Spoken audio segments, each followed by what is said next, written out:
નમસ્કાર, હું આદર્શ છું. વેલકમ ટુ આદર્શ એજ્યુકેશન સોસાયટી. कक्षा 10 विषय हिंदी पाठ 7 जन्मभूमि कविता। कवि सुमित्रा नंदन पंत। जन्म 20 मई सन 1900 ईस्वी और निधन 28 दिसंबर सन 1977 ईस्वी। प्रकृति के सुकुमार कवि सुमित्रा नंदन पंत का जन्म उत्तराखंड के अल्मोड़ा जिले के कौसानी गांव में हुआ था। उनकी प्रारंभिक शिक्षा कौसानी और अल्मोड़ा में हुई।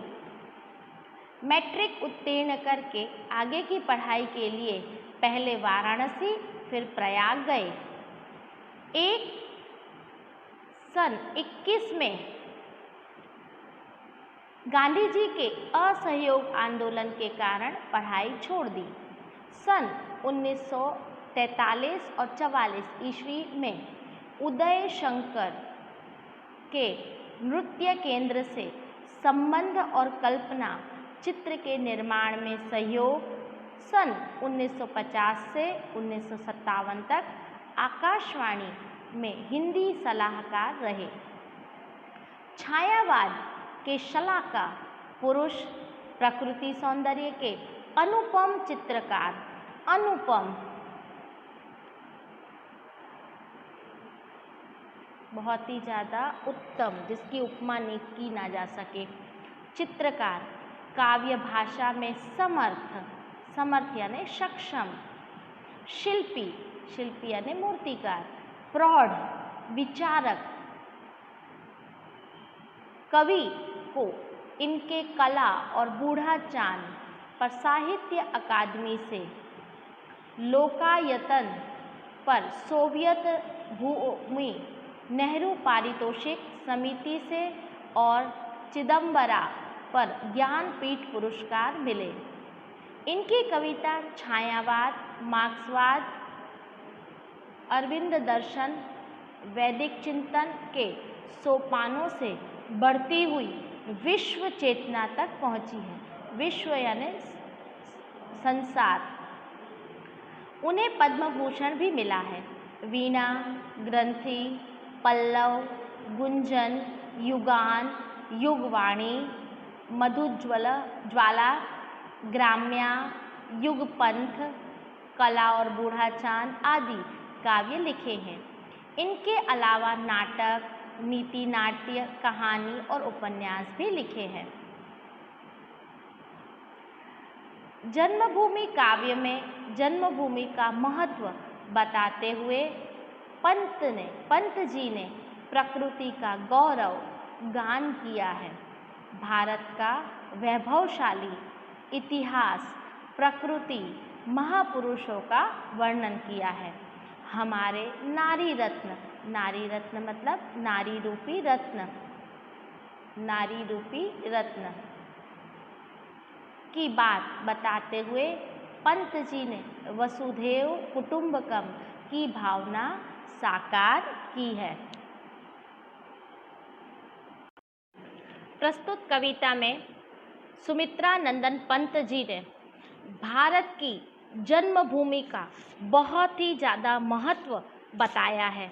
उन्होंने जन्मभूमि का महत्व बताते हुए कहा है कि भारत की जन्मभूमि श्रेष्ठ है। हमारे देश का गौरव, हमारे देश की शान कौन है? तो हिमालय राज पर्वत है, वो हमारे देश की शान है। यह भारत की जन्मभूमि है, जिस धरती पर गंगा और यमुना नदी है, जो पवित्र मानी जाती है, इसी धरती पर बहती है। यह वही जन्मभूमि है, इस धरती पर राम, लक्ष्मण और श्री कृष्ण जैसे ईश्वर ने अवतार इस धरती पर हुए हैं, ईश्वरीय अवतार इस धरती पर हुए हैं। यह वही धरती है जिस धरती पर महान नारियां जैसे सीता, सावित्री, अहिल्या लोगों ने जन्म लिया था। इस देश में ध्यान अर्थात योग का, ज्ञान और मंत्र का, और पूरे विश्व को, पूरी धरती को एक परिवार की तरह दर्शाना, परिवार की तरह मानना इसी जन्मभूमि के महत्व को, भारत की इस जन्मभूमि के महत्व को प्रतिपादित किया गया है और बताया है कि जो जन्मभूमि है वह हमें स्वर्ग से भी अधिक श्रेष्ठ लगती है, महान लगती है। यही इस कविता का भावार्थ है। आइए बाल मित्रों, पहले हम इस कविता का पठन करेंगे। जननी जन्मभूमि प्रिय अपनी जो, स्वर्गादपि चिर गरीयसी, जिसका गौरव भाल हिमालय, स्वर्ण धरा हसती चिर श्यामल, ज्योति ग्रथित गंगा यमुना जल, वह जन जन के हृदय में बसी, जिसे राम लक्ष्मण और सीता बना गए पद धूलि पुनीता, जहाँ कृष्ण ने गाई गीता, बजा अमर प्राणों में बंसी, सावित्री राधा सी नारी, उतरी आभा देहि प्यारी, शिला बनी तापस सुकुमारी, जड़ता बनी चेतना सरसी, शांति निकेतन जहाँ तपोवन, ध्यानावस्थित हो ऋषि मुनिगण, चिद नभ में करते थे विचरण, जहाँ सत्य की किरणें बरसी, आज युद्ध जर जग जीवन, पुनः करेगा मंत्रोच्चारण, वह वसुधैव बना कुटुंबकम, उसके मुख पर ज्योति नवल सी, जननी जन्मभूमि प्रिय अपनी जो, स्वर्गादपि चिर गरीयसी। जननी जन्मभूमि प्रिय अपनी जो, स्वर्गादपि चिर गरीयसी, जननी जन्मभूमि प्रिय अपनी जो, स्वर्गादपि चिर गरीयसी, जननी जन्मभूमि प्रिय अपनी जो, स्वर्गादपि चिर गरीयसी, जिसका गौरव भाल हिमाचल, स्वर्ण धरा हसती शिर श्यामल, ज्योति ग्रथित गंगा यमुना जल, वह जन जन के हृदय में बसी, वह जन जन के हृदय में बसी, जिसे राम लक्ष्मण और सीता बना गए पद धूल पुनीता, जहाँ कृष्ण ने गाई गीता, बजा अमर प्राणों में बंसी, बजा अमर प्राणों में बंसी, सावित्री राधा सी नारी, उतरी आभा देहि प्यारी, शिला बनी तापस सुकुमारी, जड़ता बनी चेतना सरसी, जड़ता बनी चेतना सरसी, शांति निकेतन जहाँ तपोवन, ध्यानावस्थित हो ऋषि मुनिगण, चिद नभ में करते थे विचरण, जहाँ सत्य की किरणें बरसी, जहाँ सत्य की किरणें बरसी, आज युद्ध जर जर जग जीवन, पुनः करेगा मंत्रोच्चारण, वह वसुधैव बना कुटुंबकम, उसके मुख पर ज्योति नवलसी, उसके मुख पर ज्योति नवलसी, जननी जन्मभूमि प्रिय अपनी जो, स्वर्गादपि चिर गरीयसी, जननी जन्मभूमि प्रिय अपनी जो, स्वर्गादपि चिर गरीयसी, जो स्वर्गादपि चिर गरीयसी। अब हम इसका शब्दार्थ सहित भावार्थ देखेंगे, यहाँ से लेकर हृदय में बसी तक।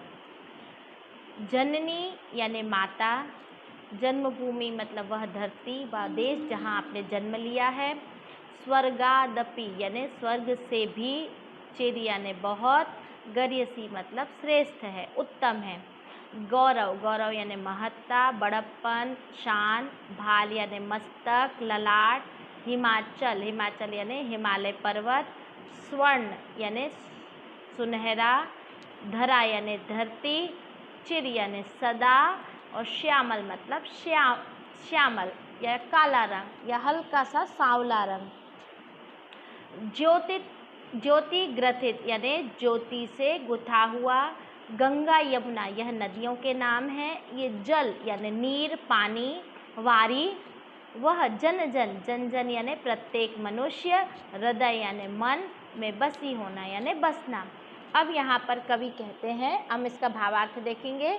कवि हमारी जन्मभूमि अर्थात हमारी मातृभूमि का बहुत ही ज़्यादा गुण गाते हुए कहते हैं कि जो हमारी जन्मभूमि है, हमारी जो भारत माता है, वह स्वर्ग से भी अधिक उत्तम है या श्रेष्ठ है। हमारी जो मातृभूमि है उसका जो भाल अर्थात मस्तक है, जो ललाट है, वह कौन है? हिमालय पर्वत है, जो देश का गौरव बढ़ा रहा अर्थात जो हमारे देश का बड़प्पन है या महत्व है हमारे देश का, हिमालय पर्वत का। हमारे देश की धरती जो है बहुत ही ज़्यादा, धरा यानी धरती, सुनहरी है, सुनहरे रंग की है और सदा खुश रहती है, प्रफुल्लित रहती है। और हमारी मातृभूमि जो है, उसी मातृभूमि पर गंगा और यमुना नदी है, जो पवित्र नदियां हैं, उसका जल से भरी हुई अर्थात गुथी हुई हैं और हर एक मनुष्य के मन में, प्रत्येक मनुष्य के मन में हमारे देश की जो नदियां हैं उसकी पवित्रता है, उनके मन के अंदर बसी हुई हैं। अब हम यहाँ से लेकर जिसे से लेकर बंसी तक शब्दार्थ और भावार्थ देखेंगे। राम, लक्ष्मण और की जगह और सीता, बना गए पद, पद यानी चरण, धूलि यानी रज और पुनीत यानी पवित्र। जहाँ कृष्ण ने गाई गीता अर्थात गीता का गान किया था। बजा अमर, अमर मतलब जो जिसकी मृत्यु ना हो उसे कहा जाता है अमर। प्राणों की बंसी, बंसी यानी बांसुरी, मुरली। कवि कहना चाहते हैं कि हमारी जो भारत की भूमि है वह बहुत ही ज़्यादा पवित्र है। यह ऐसी भूमि है जहाँ पर भगवान श्री राम ने अपने भाई लक्ष्मण के साथ और माता सीता के साथ इस धरती को जो पर अपने चरणों की रज अर्थात चरणों की धूल से इस धरती को पवित्र किया था। यह वही भूमि है जहाँ पर भगवान श्री कृष्ण ने अपनी बंसी की मधुर तान सुनाकर प्रत्येक मनुष्य को अपने वश में कर लिया था और अपने बंसी की अमर छाप वह लोगों के मन के अंदर छोड़कर चले गए। यह वही धरती है जहाँ पर भगवान श्री कृष्ण ने महाभारत के युद्ध के दरमियान गीता की रचना की थी, भगवत गीता की रचना की थी। यह एक अमर काव्य है और इसकी रचना कर भगवान ने लोगों को ज्ञान का उपदेश दिया। यह वही मातृभूमि है।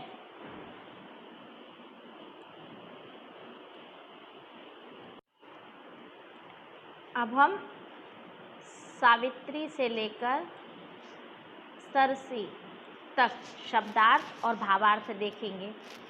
सावित्री राधा सी नारी उतरी आभा, आभा मतलब प्रकाश, देही प्यारी शिला, शिला यानी पत्थर, बनी तापस, तापस यानी तपस्या करने वाली, तपस्विनी, सुकुमारी, सुकुमारी मतलब कोमल शरीर वाली, जड़ता, जड़ता मतलब जिसमें प्राण ना हो उसे कहेंगे जड़ता, बनी चेतना, चेतना मतलब जिसके अंदर प्राण हो, सरसी।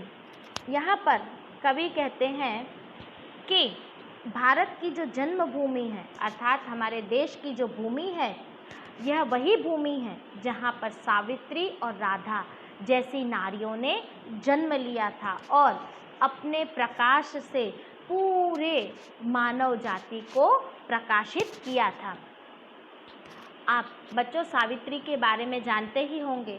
सावित्री वही नारी है जिसने यमराज के पास जाकर अपने पति के प्राण वापस लेकर आई थी।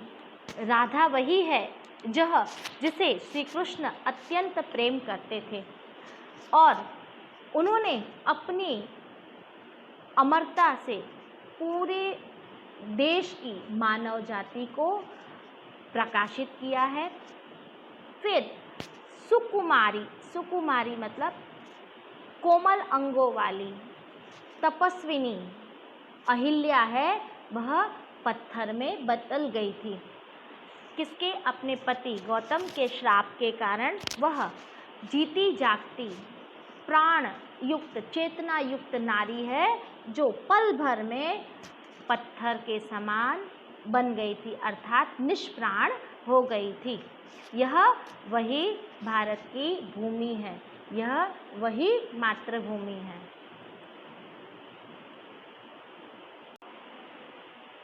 अब हम शांति निकेतन से किरणें बसी तक शब्दार्थ और भावार्थ देखेंगे। शांति निकेतन जहाँ तपोवन यानी तप करने की भूमि, तपस्या करने की भूमि, उसे कहेंगे तपोवन। तो शब्द समूह के लिए एक शब्द होगा तपस्या करने की भूमि, तो तपोवन।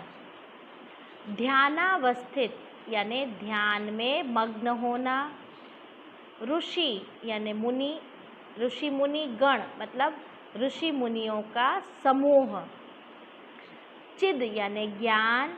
नभ यानी आकाश में करते थे विचरण, विचरण यानी घूमना, जहाँ सत्य की किरणें बसी। किरणें मतलब प्रकाश, रोशनी बसी हुई है।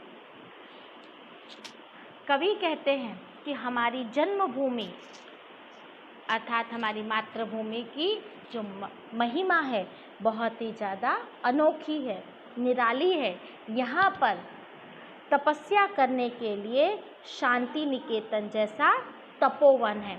ऐसा तपोवन है जहाँ पर ज्ञानी ऋषि मुनि है ध्यान मग्न होकर ज्ञान प्राप्त करते हैं और उसी ज्ञान रूपी आकाश में डूबकर और ज़्यादा ज्ञान प्राप्त करके लोगों को अपने ज्ञान की आभा से प्रकाशित करते हैं।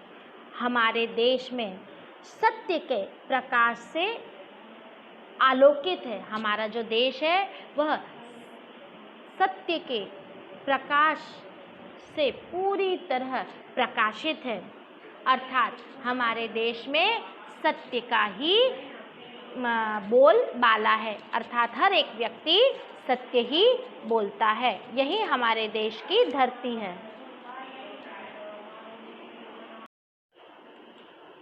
अब हम आज से लेकर गरियसी तक फिर से पढ़ेंगे। इसके शब्दार्थ और भावार्थ देखेंगे।